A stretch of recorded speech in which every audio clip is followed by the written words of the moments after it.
But yeah, parents split up. Kind of standard thing. My mom lived in New Mexico. My dad was based in Las Vegas, Nevada, and Washington for a while. Moved around a lot. So the childhood, I just got to really moved a lot. So I got to see a lot of different scenes, a lot of different cultures, a lot of different schools, and always changing. So to me, I guess it was beneficial and being just well-rounded and adapting all the time. But I never really had long-term relationships, right? It's like I never had like, oh, my high school buddy from here, or like my friend from elementary or stuff. It was always moving around different places, different schools. So the childhood itself was exciting, unique in a way, because it's always just no one's gonna have the same thing. I wasn't in the same town. I wasn't ever gonna have the same routine. Always an adventure, basically. So to me, it's exciting. Hard though, because parents break up, they're allowed to do, and then coming back together and trying to understand that. And then change to moving around was also difficult because you never really had some consistency, especially getting into like, I guess, early high school or whatever. So you're kind of trying to find yourself, but then when you always keep moving, it's kind of hard to do that. But what were your dreams as a child? Dreams as a child. Okay. It's kind of funny. I actually wanted to be a Navy SEAL.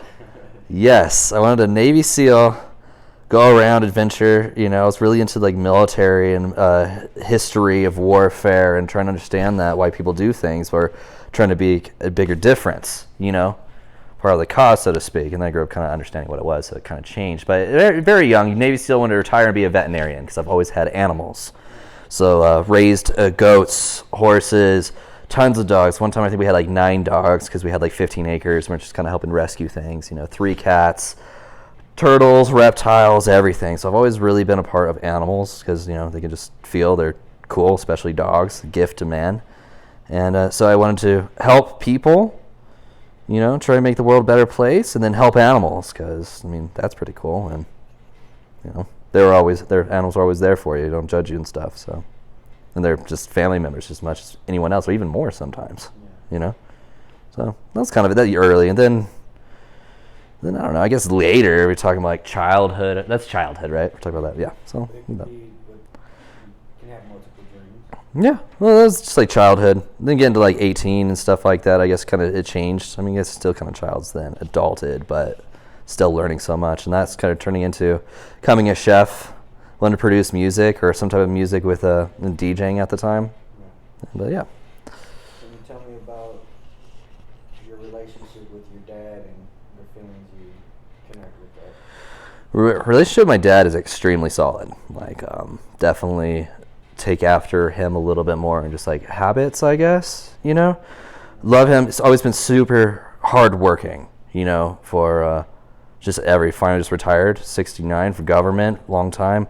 Make tons of moves to be close to us in the divorce. Took as much time as he possibly could to always come see us, do everything he could.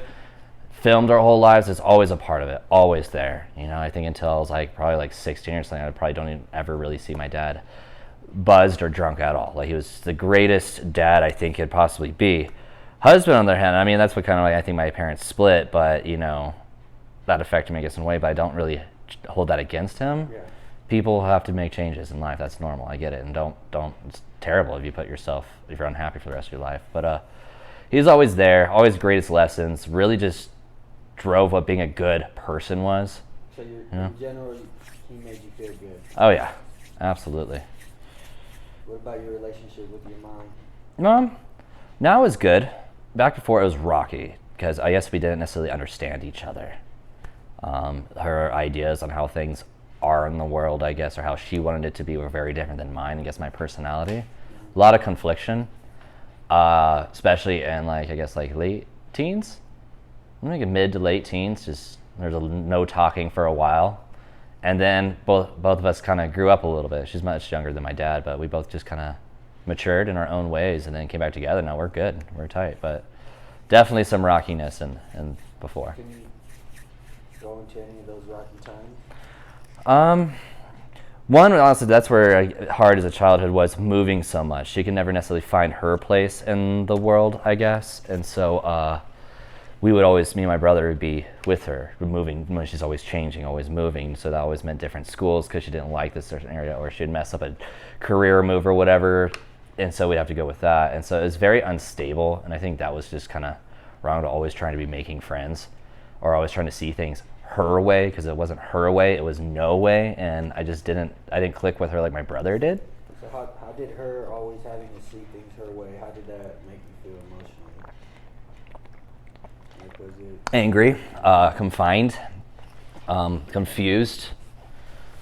Just, yeah, it's hard, not agreeing with someone, different beliefs at the time, and then having someone force those on you.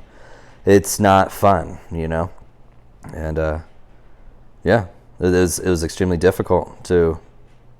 It just had some retention, I guess, of some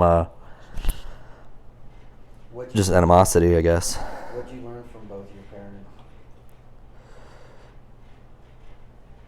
Hard work, definitely from my dad.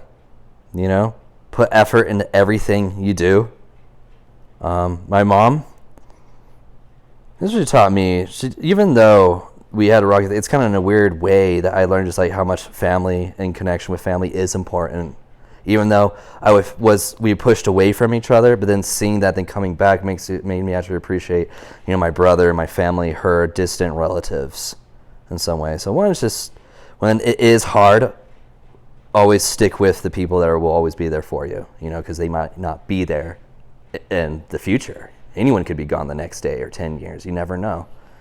And so being open to understand someone else and their beliefs, and and not just your own, and then just understanding that these people you might meet them once, you might have a whole life with them, you might not ever see them again. They can be taken away very quickly. So it's kind of, be passionate, about the people that you meet. Don't be too quick to judge or to preach.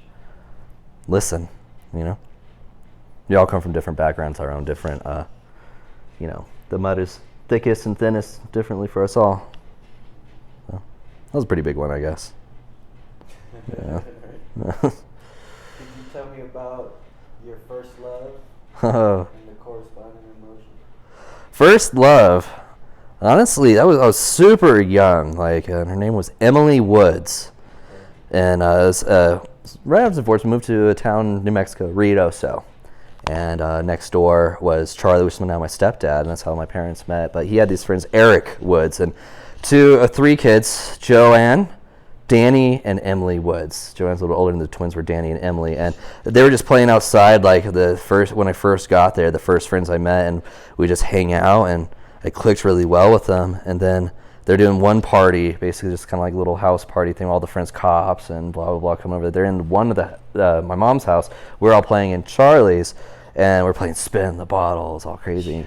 And it was on Emily, like, you won't do it, you won't kiss a girl, whatever. I think it was probably like 8, 6, 7, 8 around there. I'm like, oh yeah, and just go in, do it. And then we just always saw each other, went to the same school, and it was young love at its best, dude. Like, it was so cool, so fun, then first heartbreak ever, which is kind of me, because I was always just running around too, and just whatever. How did you feel during that? Like, how would you describe your feelings during just that childhood love? It was just fun, happy, bright, like pure, because things weren't even so complicated. Right. It was so nice, and even that one is like just best friend, best friend, girlfriend. It was just awesome to have that. And that was one of the most stablest things, I guess, because we said we were together. Like, we moved to different things, stuff like that. But it was like a year or two, I guess, being together. So it was a solid relationship. First kiss, trying to learn how to French kiss. It's just hilarious, man. Just hilarious. It was so awkward back then, too. You look back, and you just like, it's so funny. And started young. Yeah, it's just. Would that be? I mean, the next question is to talk about your first heartbreak and how did that feel?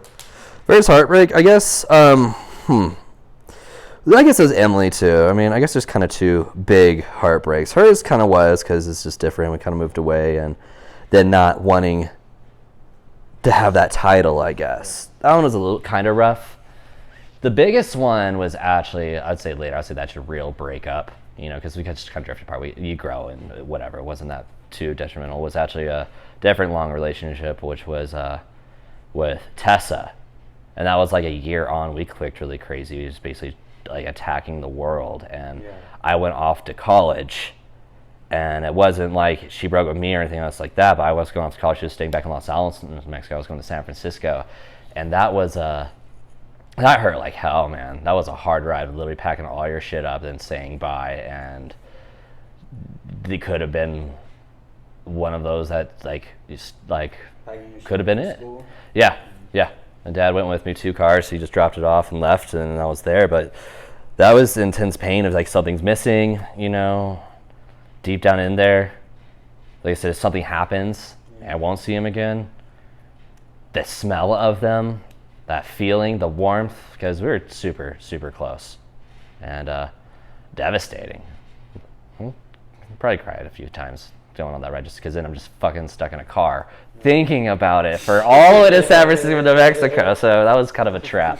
Yeah, emotional box of emotion. Yeah. Who would you say first taught you love, and how? Like, how did you learn it from them? First taught me love. All right. Damn. Actually, I haven't really thought about that. First taught me love. I guess I have to be my dad. I wouldn't necessarily say my parents' stories because he broke up, but just the way I'd see the way he looked after me and my brother and always being there, and it'd be like creepy, but sometimes just like wake up and whatever, and he'd just be kind of like just staring at me and my brother, and I said, "Yeah, why are you staring at us?" Like just yeah, just want to watch you, and it's like at night and stuff too, or whatever, just making sure we're okay, and having that. To see that and all the sacrifices and good things he did, he was always with us. Always a great model of a good person. Hard lessons, discipline too, of why things are bad and don't do it. And just that care and always being there was love. And you give that to people. And it's rare to find to be that devoted to something. That's not something you just create, I think. I think it has to come from within, that passion, love. It's not something you just fake it. You can see it. It's around. It's a comforting blanket. Yeah. So if he taught you love, now what is love to you? And what love is to you now? Has it always been the same, or has it changed? If not, what's it compared between what it was to you younger to what it is to you now? I mean, I guess my first love definitely changed because, like, I wasn't even in puberty back then, so I was like fucking 6 or whatever. Just love in general. Love in general, yeah. I kind of think it, but it's besides that because I didn't understand it, but then kind of growing it because it took me a long time to understand what love was, But I'd say, and then now it's always been kind of the same, if not stronger. I've never changed the way I think love is. I've given love the exact same way. Sometimes I'm better to talking and dealing with people, but the way I feel about love has always been the same, genuine feeling. Just the comfort, the undying loyalty, if you love someone, why would you ever hurt them? If you're actually able to do it, then don't be with them. Certain things like that. Not necessarily talking about cheating, but or just lies or neglect, not being around. Like, you can love people in different ways, but pure, just a simple love is just. It's just like kind of loyalty, loyal passion. Tell me about a good day for you. A good day for me. Well, I mean, today I think is actually a really good day, right? It's off. I'm off from work. Gorgeous day out. My girlfriend just got back from a trip, so super stoked to see her and my dog. I'm doing something new with you, new friends, stuff too, so that's super cool in my book, Like I said, going on adventures and change, I love it. I need it. That's why I picked the career I'm in, because it's great. Doing something new. Yeah. Tell me about a bad day and how you pushed through it, if you could be specific. Okay. Let's see. Let me pick a bad day. What is a bad day? A bad day, I guess, a long time ago. This is when a rough move to. I used to live in Las Vegas, Nevada, and moved back to New Mexico, which I hated because like I was with my mom in New Mexico. A quick story before why it kind of builds why it was a bad day. But anyways, living in New Mexico, Rocky with my mom just totally just had to leave, not work. I went off with my dad to Las Vegas, had an amazing time, a lot of new friends. Las Vegas, Nevada is amazing. It's really fun. Then, but he got a job. His contract at the Nevada test sites ended, so he went over to Los Alamos, New Mexico, with the pit, plutonium triggers and shit. I was so devastated having to move back to New Mexico because there's literally so much pain and just unresolved issues just in me. At that time, I was really putting stuff in like a volcano. I wasn't expressing to get rid of feelings. But anyways, moving back, I just kind of moved back. It's first week there, not happy at all, living in some shitty ass little apartment just to get stable till we actually got a house there. Freaking wrecked my first car. Deer ran in front of it, and I, instead of just like putting down the pedal, I tried to avoid it. Bad move. Locked up. Totaled it. Same time too, this like old, I don't know why it was a long distance thing, but this crush from kind of like a long distance relationship or just crush from Las Vegas was now just like hooking up with someone new, and all this kind of happened the same day, and just this whole back to New Mexico and these bad feelings resurfacing. Just lost my transportation, which is key being a teenager. Crush is just crushed you, your heart. And yeah, that was a pretty bad day. Your heart? What'd you do? Just the feelings, I guess, of young love. I wouldn't say deeply in love, but having that feeling of loyalty, of betrayed, of left out. Why didn't you just tell me from the beginning? Why didn't we just break up before? Why do we have to drag this out and me suspect and be right about it? That's the deceit thing I just don't get, being just tell me, be open. But then just getting through it really was, how'd I get through it? Well, one was just step by step, day at a time, trying to get new friends, trying to get new habits, keep your mind off of that, and might have started hanging out with like, kind of not necessarily bad kids, but like the lower class people. I've always been kind of interested in them and their lives, because it's such different than mine and kind of harder because my parents have always been really good and giving me, just spoiled me, What do you mean by lower class?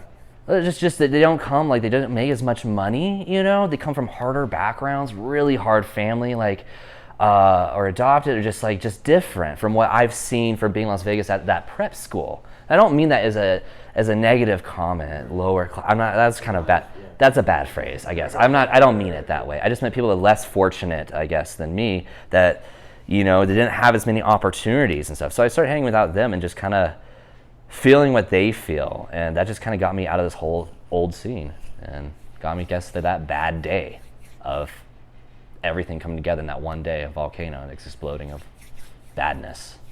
So moving back to New Mexico, the crush, just everything was just piling on. New school, new friends, new everything. They didn't like it's such a small town too. From being Las Vegas, Nevada, you can do anything till tiny town with nothing. And then you got over it just by.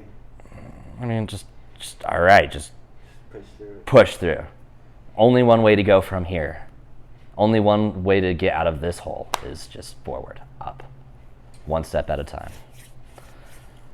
What are two things, events, or people that have shaped you? It can be good or bad. And how do you feel when you reflect on those events? Can you say that again? What are two things or events? Two things / events or people that have shaped you? Like two, critical moments in your life that really had something to do in building who you are as a person. And when you think about those events, what are the emotions you have? Okay. One big event was just kind of after high school. The kind of thing about what I wanted to do. I was really into music. I played violin for years, could read music and stuff, but I've always been in cooking classes. And so basically I wanted to pursue going into cooking, and my uncle lived in San Francisco, and he's like, I was kind of troubled at the time, really kind of figuring my shit out. I was not doing well. I had some bad habits. Started hanging out with like bad people at that time, but I had to get out. And I went and saw him, and he's like, why don't you pursue cooking? I'm like, I don't know. It doesn't pay that much. It's really hard work. I kind of like the music. Like, look, introduced me to some great friends like Tracy, Desjardins, and what is his name? John McReynolds, this big culinary director at these farms, and basically talking about California Culinary Academy, is where I went. Talked to them, talked about how cool food is, that you can make a difference with it, that it is artistic, and music and food are all the same, and check out these guys and what they do. That was a big moment, be like, all right, I'm going to become a chef. Yeah. Like, I've been doing this for so long, I like it, and I always thought, like, okay, cool, I'll always be able to eat, I'll always have a job, girls love it, cooking's cool. Let's go to college for it. So that was a big moment. Like, I'm going to become a chef. Nice. I dig this. These guys are cool, and they're doing very well. And fell in love with it. It's a great decision. Still cooking. Second, that changed me. What really changed me? I mean, we're always changing, but what's a big? It's kind of like, boom.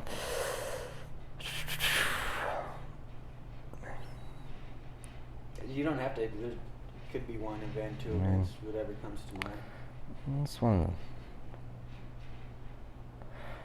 kind of like that, I guess. I mean, I just kind of feel like everything's always changing, but that's one of the biggest moments that, like, this is your calling, I guess.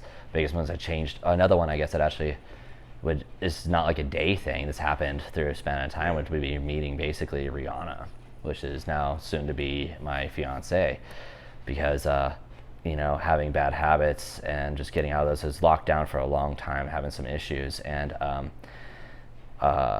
she kind of helped bring me to the light. I saw this Pearsall just came in the kitchen one time. I was first sous chef. She just came in right out of high school to be a busser or whatever, and I just saw her, and she just had these brightest eyes, and we just started talking, and from our first date, she just pulled me into becoming a better person, to having better lifestyle habits, and literally I think just helped me become the best person I want to be and can be. And until this day, we're still together and just always strong. So I would say that's the other one, was meeting Rihanna. Food and my girl. Yeah. Both of them make you feel good. Yeah, they're my life. Yeah. What has inspired you and why? What has inspired me? Family inspires me. I think I come from a big background of hardworking people.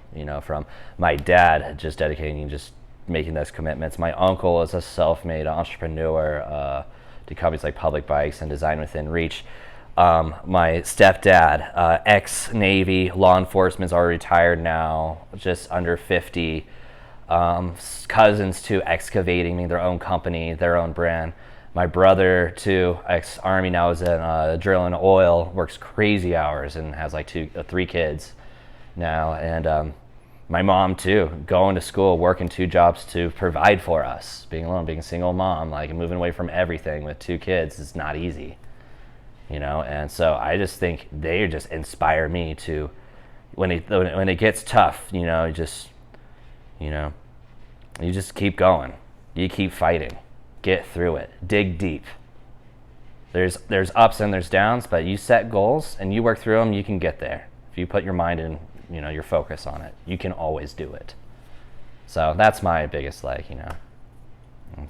What has been a humbling experience for you? And how did that feel? Humbling experience. A humbling experience in my life was learning that I'm not invincible, right? So basically, one time wrecking my car, it was really dumb. I was really young, and I had a friend in there, and like it just nailed the side of the street, this thing, and just twisted the car around. She got really hurt by hitting her head on the glass and stuff too. I don't know. I don't even know how I hurt my hand. My hand was all swollen and crazy too, and I need that. But just how fast it happened, how quick, and how dangerous you are, and like at certain moments in your life that you're just not thinking about, right? Where something could have happened to my friend Callie. Something could have happened to me.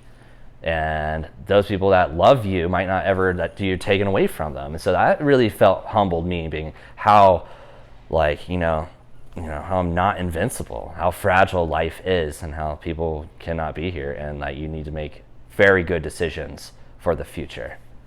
That, I don't know, it just hit me there, just flashed through my eyes, just thinking about like, holy shit, like it wasn't necessarily that bad of a wreck, but still it was like, whoa. That's real. That shock and awe, that feeling, that adrenaline really kind of shook me. And pump the brakes sometimes. Can you go in your head and think, this life event can be mental, physical, or spiritual, but tell me about a time in your life that you can relate with the word war.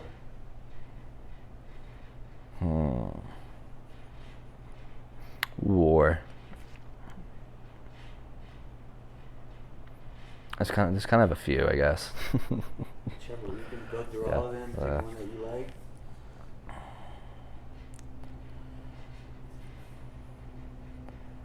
One of them wasn't, I don't know, it was kind of, let's see, I gotta think. I don't know if honestly I should say one of them, but I don't know. Just being as real as possible. There's I guess, like, so basically, we'll talk about this one. Tessa, basically the girl I left and I went to San Francisco, whatever, resurfacing way in the future. Like I was in San Francisco for like a year and a half to 2 years. I came back because come back home in San Francisco was so expensive and I had to pay off student loans and I had an extern in Santa Fe. But I came back and just realized, we were kind of off and on, whatever, playing the kind of childish games or like that. Then realized, because she's in such a small town, about that, like, we were together at certain points, like, we both kind of like cheated on each other. Feeling that, then being in a small town and seeing that's around you, and then when everybody knows but you don't know, and vice versa, like, just put this huge just animosity in me towards her, distrust. And for a while, though, we loved each other, and I feel like there'll always be a certain love in there. It's just not going to work, though. Just some people just aren't compatible like that, or maybe a different life or something. But those feelings too, and I know she had it towards me as well. Went through some crazy shit. We just had this war feeling, resentment, hate, and then when this passion is love and hate are combined, it is a nasty storm, right? And so that was war, and some really bad things happened between that, which I'm not happy about at all. But we're good. I mean, whatever. We don't talk anymore, but like I think we got through some shit. But there'll always be shit between us from that war. Yeah. So now, same thing, mental, physical, or spiritual. So a time in your life that you can relate to the word peace. Peace. Okay. Wow, peace. I love this one. Okay. So, living with Rihanna, and I had all this chef family. You met Evan. Well, he came to the bar one time, whatever. But anyways, we had this great culinary family in New Mexico. We all lived in the same house outside of Santa Fe in El Dorado. And this is like, you're talking Wild West, like you got the Sangre de Cristo Mountains here, there's other mountain ranges, and it's like, but it goes down to like this desert area where there's life, and all this weather would come off down of these mountains, these crazy rainstorms or lightning storms, thunderstorms, are just insane. So one time we were just out, and this massive storm is on the radar, is coming in. You almost see it like coming from every direction, covers, and it's right as the sun is setting, and it just goes straight black, and then it just starts raining insanely, and I'm literally, there's lightning going everywhere, far, near, everything. I'm like, this is nuts. So I literally get on top of, I'm getting goosebumps talking about it, get on top of the roof of our house and just watch this getting soaked, and everyone's like, get down from there. I'm like, just take my phone so it doesn't get wet, right? And I'm just like, so the phoneless and nothing, I'm literally just sitting up there and just looking at a 360 view of this massive light show, the biggest light show of my life, of nature just coming down. And honestly, that was peace. That was amazing, right? Literally 360 view. It just it's hitting every time, every second. There's one going off through the whole sky. That was peace. That was amazing, and like just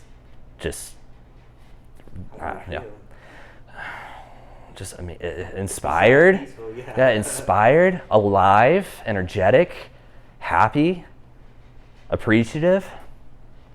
I've never seen anything like that since. Well, I mean, like a few things, but not to that degree. Just like, whoa, And I was just a very happy time in my life. Fun, became like first Sue, coming on my first exact job, great friends, family, Rihanna, all with me at all times. That's just, peace. Peace. So, but just, that's one of the best times, man. Tell me about a truly, if not most difficult time in your life, the emotions that came with it, and how you persevered. One of the most hardest times in my life and how I got out of it. Well, one was well, I was in Santa Fe and kind of not doing well in life. I was kind of fucking up, making really poor decisions. Got a little bit in trouble with the law and stuff. And so, but and then basically I was in Santa Fe, but I wasn't 21. It's 18 to 21, just kind of a weird, awkward stage in life. And just kind of alone. I didn't have friends down there, but I worked. And wasn't really happy with it, just kind of learning to cook too. Was kind of in trouble with just a bunch of things and just felt so alone. Life was so hard. I felt so out of place. It was after figuring the whole kind of Tessa situation too. So I was just in this mind, just not happy, not even content. Really in a dark spot in my mind, like why? Why am I even doing this? This is really what life is about. It has to be this hard. I can barely pay for this apartment. I'm not getting paid much for working my ass off. To have no one to actually talk to about this stuff, you know, I'm in trouble because like on financially and just like little things like that because I just don't know what I was doing. Yeah. And it was tough to just get up every day. It wasn't doing it for me. You know, I met some people too. I knew people, but they just weren't good people. They weren't solid people. I wasn't vibing off them. I wasn't picking up anything inspiring. I just felt I was just in this stuck hole, man. And I was there for a long time. Like literally just like bad things too. I was letting just like milk or whatever just go bad on the floor and it stink. Just not caring about anything, not appreciating stuff. How old were you? This is 19, 20, something like that. So just lost. You know, I felt just nothing. I wasn't talking like to my mom. My relationship with my family was terrible. I wasn't speaking to my brother. I wasn't speaking to my mom. Dad was kind of like disappointed and was leaving actually to go back to Las Vegas because a new job. He was just done with his contract there. So I was just feeling alone. And that was tough. That was some really, really tough like years, 2 years. I mean, it's all building. Everything builds, and that was kind of like the peak of it. And then to get out of it was just I had to meet some new people. I had to just really just search. So I looked around for different jobs or for different people doing similar things, and that's when I got into El Dorado Hotel. I met Zach Stoltz, which is a great friend, which you just visited here a few days ago. Evan Daly, which you met too. They were all cooking together, and he was the chef there, and basically met them, and it just started pulling me towards some light. It took a long time though, and that's like way before I met Ree or anything, and that's where Ree really comes at. But it's just certain people I vibe off of can help you, you know. But feeling alone is one of the worst feelings I think you can ever have. I mean, some people I guess find prosperity and peace in it, but it's just different for me. It's just dark loneliness. Tell me about a truly joyous moment in your life and how you felt during that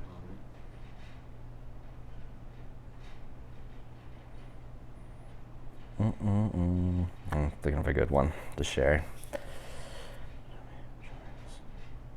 All right, so El Dorado Hotel was first sous chef position. A lot of things were changing over there, and my executive chef was good, but not necessarily focused in the outlet I was in my restaurant. He was more banquets and doing these other things too, where there's a lot more money at. So no one was really caring about the restaurant, and Evan left, old friend there, so it's just me, and I'm like, all right, cool. So I'm basically doing the whole crew, and it was a bar, basically a bar and a restaurant together out of the same kitchen. I got my first sous chef title. I got my first name on my jacket. First menus I got to put out because no one else wanted to do it, and the chef there thought I was like, nah, he's not gonna be able to do it. He can't do this. He can't write these recipes. Doesn't know what he's doing. Crushed it, you know. And the restaurant too is a 4-diamond or something like that. Hotel was nice. Kind of fine dining steaks, New Mexican food, and the bar too. Within that year, at the same time I'm writing these menus, got best restaurant bar, best happy hour in town. My menu was crushing. Yeah. I got manager of the quarter for this giant hotel, El Dorado Hotel in Santa Fe, and the F&B and like the whole GM, the whole thing, and the F&B director were just so happy with me. I was so happy, like I can do this. Yeah. You know. From where I've come from that school to this hard time to here, I got this. Yeah. People say, no, you can't do it. They're trying to put you down. Watch me. Yeah. And then just having that joy of all that coming together through hard work, you know, digging deep, That was awesome, dude. That was amazing. Just so happy. My first coat, everything. Everyone just stoked.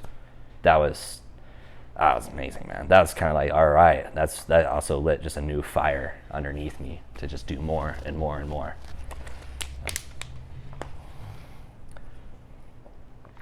What keeps you going every day? Passion, love, it's dedication. I mean, just cooking, I guess. It's a hard industry, but I love it. It's so rewarding, man. Having great people around me, a roommate, Rihanna, my dog, it's easy. Some days can be hard, I guess. Of course, we all have days like that where it's like, oh, man, it's going to be one of those days. But it's live, healthy, young, living in Denver, Colorado, and cooking good food, that gets me up, man. It keeps my heart pumping. Pretty easy, dude. I have a great life. I'm very blessed to have everything around me and the people around me. So it's easy. What keeps you up at night? Work, family, lots of work, but family is getting older. Dad's retiring and stuff too. So I think about that stuff a lot. And my girlfriend's dad too. He's getting older, and money's always tough. Fortunately, it's something we have to have. You have to get it. And seeing people get older, things change, or life can drastically change for people as like we see it, and it's scary when family's getting older. So I kind of try not to stress about things that are not happening, but seeing like my grandfather had Alzheimer's, I'm like, God, I just hope that never happens to him. What we do is something happened. I'm getting older. Am I doing enough? Am I seeing my family enough? Am I being a good, I haven't met my newest niece yet, and I feel really terrible about that, but just been cooking here too much, and it keeps me up a little bit at night. Otherwise, just food stuff. Sometimes I'm like, oh my God, did I turn off the oven? Did I put in my fish order? Yeah, so there's little things like that. Imagine right now you're in the hospital today. You only have hours to live. Today, right now, what would be your regret?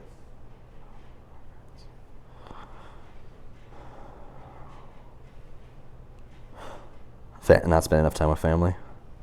That's a big one. My nieces. Some haven't even met me, so I mean, I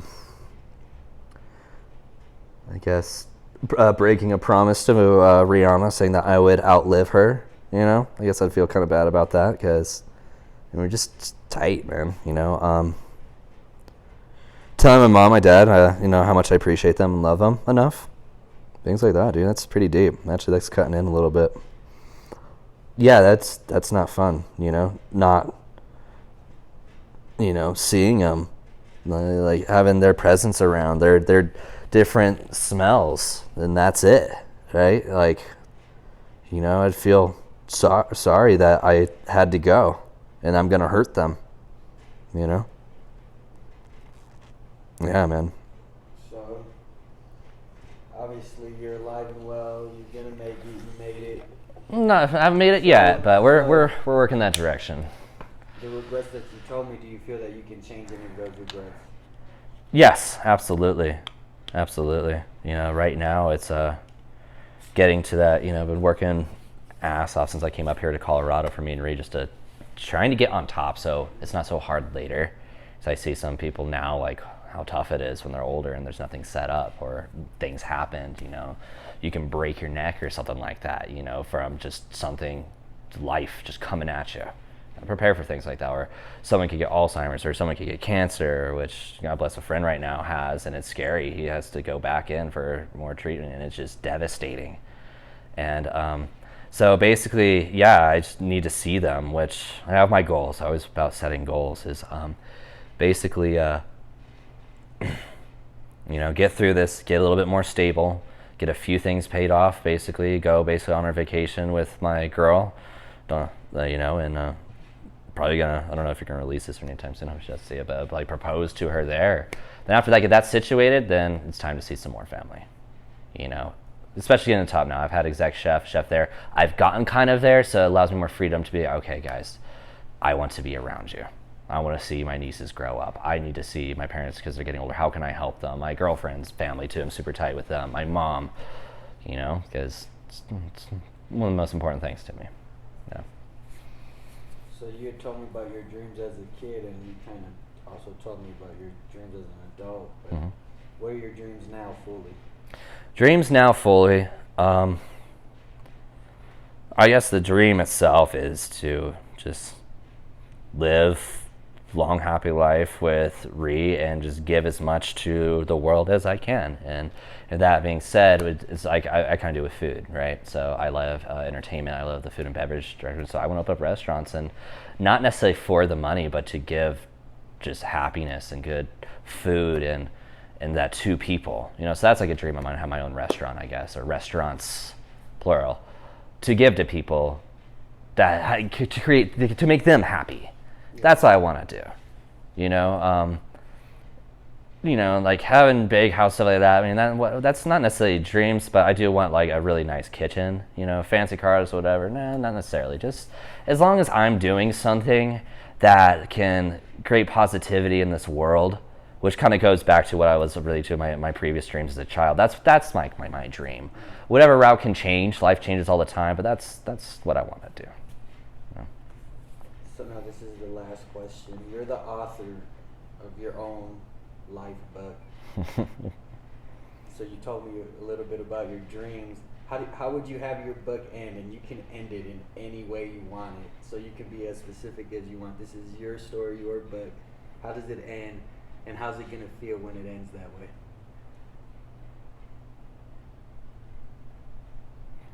No, I don't know. I don't even make it soapy or anything like that. Okay. I like, with good comes bad, so I kind of like sacrifice to bring in a greater good. So something happening at the end, I don't know, is it a book about me, or is it just a book? It's your life book. My life book? Yeah, oh, God. Okay, so now I'm setting this.